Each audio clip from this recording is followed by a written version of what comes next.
Shalom dan selamat malam Bapak Ibu Saudara-saudara yang kekasih dalam Tuhan Yesus Kristus.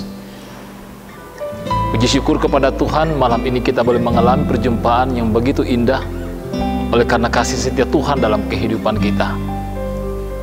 Setelah seharian kita beraktivitas, tentu ada rasa lelah dan keletihan yang kita alami. Tapi kita percaya dalam persekutuan dengan Tuhan pada malam hari ini selalu ada semangat, kekuatan yang baru yang Tuhan anugerahkan bagi kita.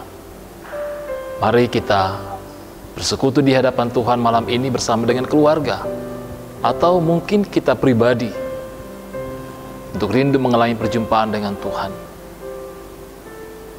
Mari kita mulai persekutuan ini. Kita akan bersama-sama mengangkat kidung pujian, menaikkan pujian syukur kita, penyembahan kita kepada Tuhan.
Kita akan menyambut pemberitaan firman Tuhan dari Filipi pasal 1 ayat 12 hingga ayatnya yang ke-19. Filipi pasal 1 ayat 12 hingga ayatnya yang ke-19. Sebelum kita membaca firman ini dan merenungkannya, mari kita berdoa. Bapa kami yang ada di dalam sorga, kami bersyukur dalam kehidupan kami malam ini Engkau mau berfirman bagi kami semua. Kami yakin dan percaya kami akan memperoleh kekuatan, kesegaran yang baru yang Tuhan anugerahkan bagi kami. Tuntunan bagi kami semua dalam menjalani kehidupan kami setiap hari. Kami mohon ya Roh Kudus, Engkau membimbing kami, memberikan kekuatan bagi kami di dalam membaca, mendengar, dan merenungkan serta memberitakan firman-Mu. Terpujilah Engkau ya Allah, Bapa kami di sorga. Ampunkan salah dan dosa kami. Dalam nama Yesus Kristus kami berdoa. Haleluya, amin. Firman Tuhan berbunyi demikian. Aku menghendaki saudara-saudara supaya kamu tahu bahwa apa yang terjadi atasku ini justru telah menyebabkan kemajuan Injil, sehingga telah jelas bagi seluruh istana dan semua orang lain bahwa aku dipenjarakan karena Kristus.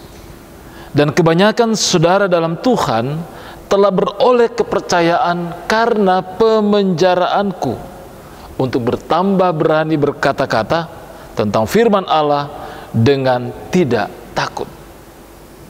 Ada orang yang memberitakan Kristus karena dengki dan perselisihan, tetapi ada pula yang memberitakannya dengan maksud baik.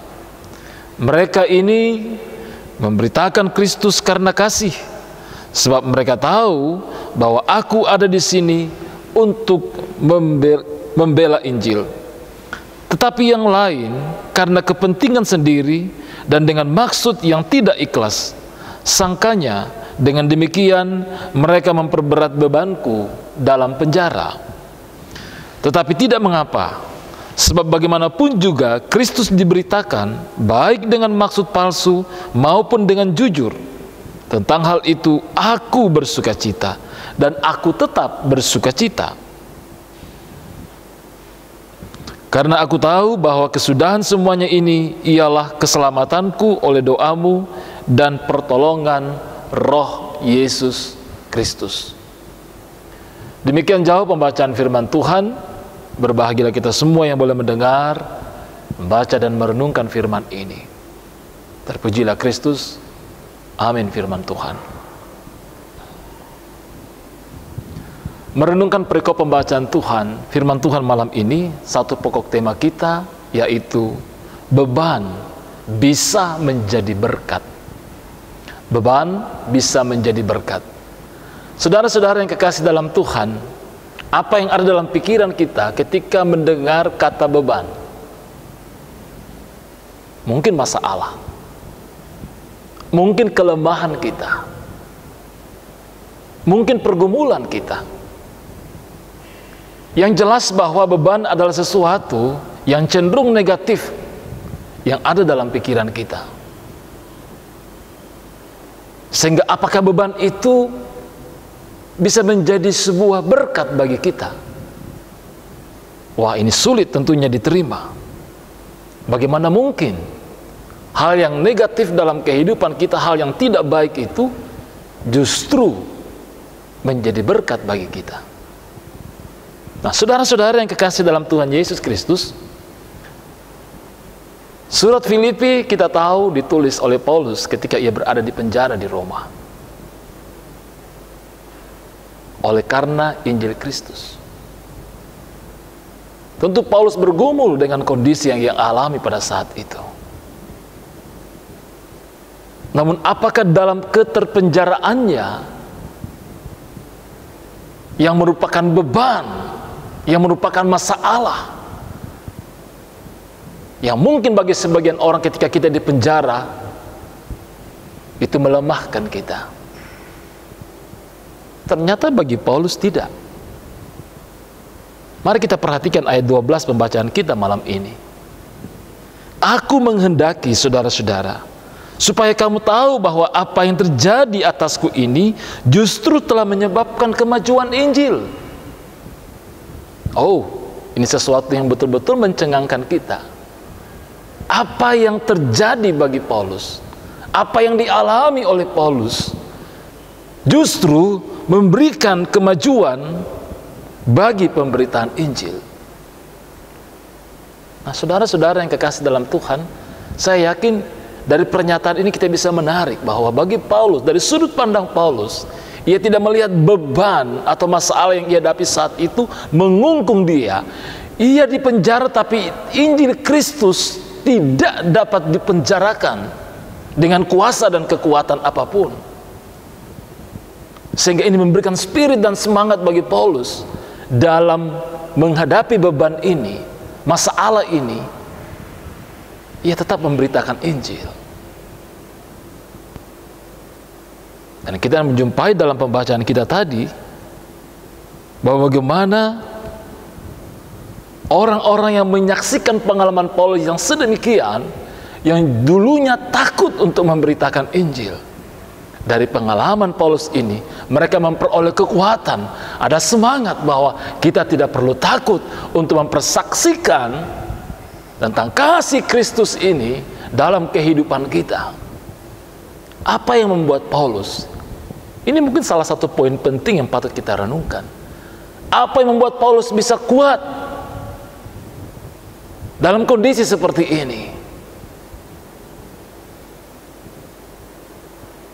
Semua karena kasih Tuhan, kasih karunia Tuhan.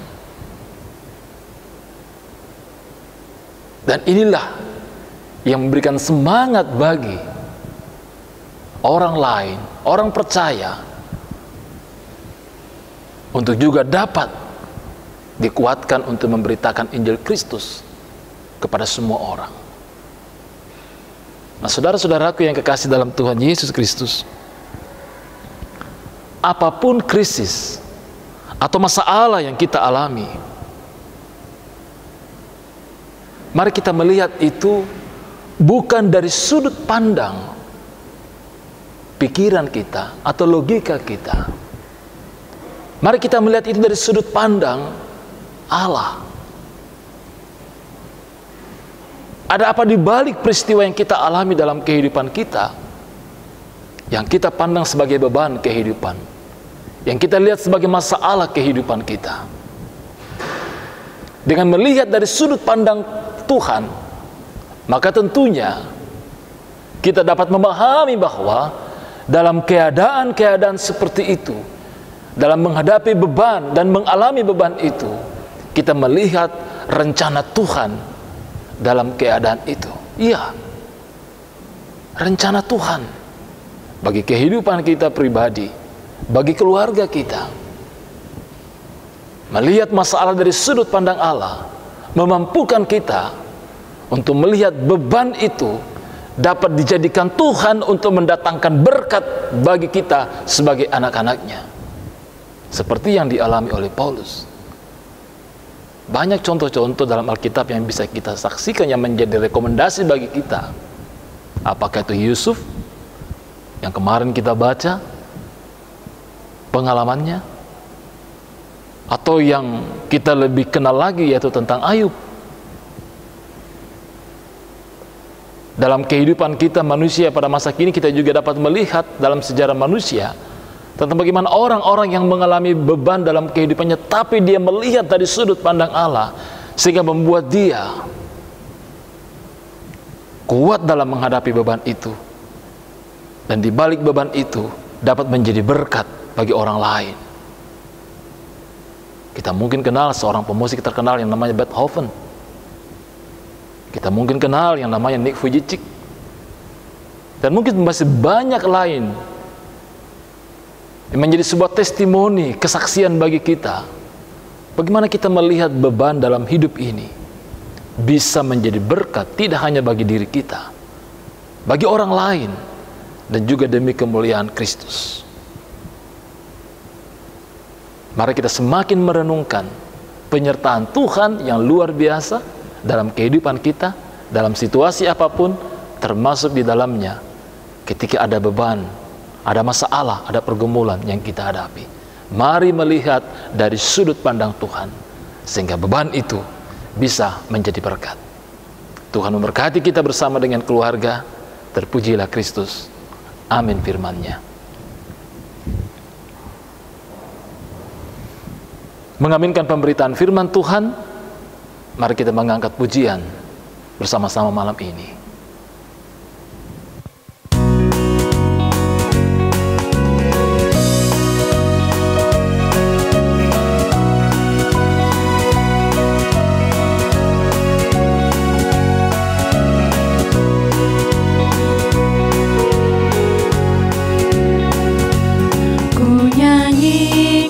Kasih setia Tuhan selamanya, selamanya.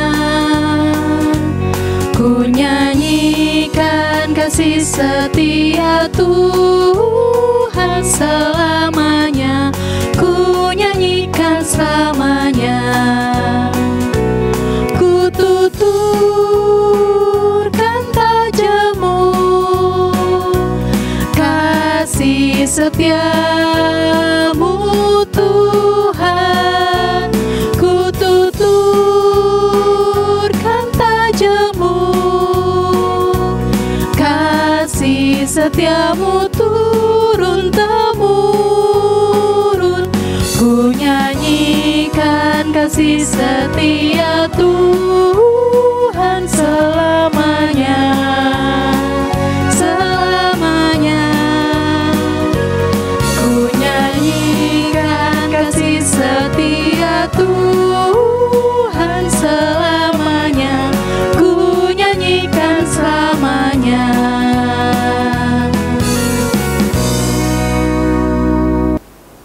Saudara-saudaraku yang kekasih dalam Tuhan Yesus Kristus, mari kita bersyukur dalam doa, dan kita akhiri dengan doa Bapa kami. Kita berdoa. Bapa kami yang ada di dalam sorga, terima kasih untuk firman-Mu pada malam hari ini, untuk dapat melihat seluruh keberadaan kami, termasuk di dalamnya ketika kami mengalami beban-beban kehidupan ini, pergumulan kehidupan ini, dengan meyakini dan melihat itu dari sudut pandang Tuhan, dari iman percaya kami di dalam Tuhan, sehingga beban dalam kehidupan ini tidak membuat kami lemah, tidak membuat kami jatuh, tidak membuat kami takut, tapi kami percaya dengan melihat dari sudut pandang Tuhan, maka Tuhan akan menganugerahkan kekuatan bagi kami, sehingga beban itu dapat justru mendatangkan berkat, tidak hanya bagi diri kami, bagi sesama kami, terlebih bagi kemuliaan Tuhan. Berkati kami semua ya Tuhan, baik selaku pribadi di hadapan-Mu, kami dalam kehidupan keluarga kami masing-masing, kami dalam berbagai pekerjaan dan tanggung jawab kami, usaha dan kerja kami, rencana-rencana kami, bahkan di tengah-tengah pergumulan kami. Berkati kami sebagai suami, sebagai istri, sebagai anak dalam kehidupan keluarga kami masing-masing. Berkati juga sidang jemaat-Mu Tuhan, baik yang ada di Warakas maupun saudara-saudara kami dari berbagai tempat yang juga mengambil bagian dalam persekutuan malam ini. Kami yakin sentuhan kasih, pemeliharaan Tuhan nyata bagi kami semua. Terpujilah Engkau ya Allah Bapa di sorga. Berkati kami dalam waktu istirahat tidur malam ini. Kami berdoa, kami bersyukur hanya dalam nama Yesus Kristus, yang itulah Tuhan dan Juru Selamat kami yang hidup, yang sudah mengajar kami berdoa. Bapa kami yang di sorga, dikuduskanlah nama-Mu, datanglah kerajaan-Mu, jadilah kehendak-Mu di bumi seperti di sorga. Berikanlah kami pada hari ini makanan kami yang secukupnya, dan ampunilah kami akan kesalahan kami, seperti kami juga mengampuni orang yang bersalah kepada kami. Dan janganlah membawa kami ke dalam pencobaan, tapi lepaskanlah kami daripada yang jahat, karena Engkau yang punya kerajaan dan kuasa dan kemuliaan sampai selama-lamanya. Amin. Demikian ibadat sehati dalam doa pada malam hari ini. Terima kasih Bapak Ibu Saudara-saudara untuk kebersamaan sejenak di hadirat Tuhan. Kita percaya kita mendapatkan kekuatan, semangat yang baru. Selamat malam, tetap semangat. Shalom.